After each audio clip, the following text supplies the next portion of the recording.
Корона кризата остава несогледливи последици врз туризмот. Без малку сите хотели на Охридско-Струшката ривера, заклучно со почетокот на месец ноември, ќе затворат. Хотелирите очајни во безизлез ги бројат последните денови пред да стават клучна врата. Загубите се велат повеќе милионски.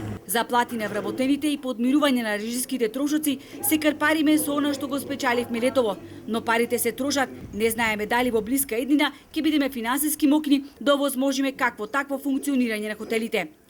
Загубите се огромни. Кој би било најцрното сценарио?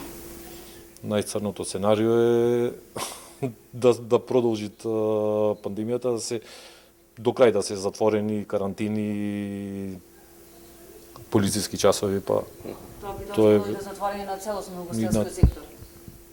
Не само на угостителскиот, и хотелскиот и угостителскиот сектор. Доколку кризата потрае, ќе пропадне хотелскиот бизнис, велат од Хотам, а тоа ќе го претвори туристички Охрид во град на духовите. Ќе се доведеме во ситуација да нема каде да ги сместиме гостите, доколку сепак се одлучат да ја посетат нашата туристичка мека. Некои од капацитетите се веќе затворени, но најдосна до средата на месец ноември хотелите нема да работат се до напролет. Загрижува и фактот што веќе неколку култни кафетерии и ресторани во Охрид повеќе не работат.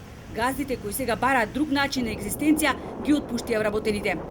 Многу хотели, агенции и услужни објекти на Охридската ривиера се одлучија за привремено затварање на нивните објекти, бидејќи по завршувањето на сезоната, знаете и самите, Охрид е целосно празен, нема гости од странство, корона кризата во Македонија исто си го стори своето и затоа се одлучуваат за намалување на трошоците за преживување на најтешката година во туризмот. За жал, туризмот во моментов е на респиратори. За преживување на туристичкиот сектор, угостителите и хотелерите очекуваат помош од државата. Кажуваат дека странците ги букирале капацитетите во Охрид и за нова година, но границите се затворени. Мерките во нашата земја се различни од оние во останатите земји. Поради тоа се поизвестно дека ќе ги загубат и веќе случајните аранжмани.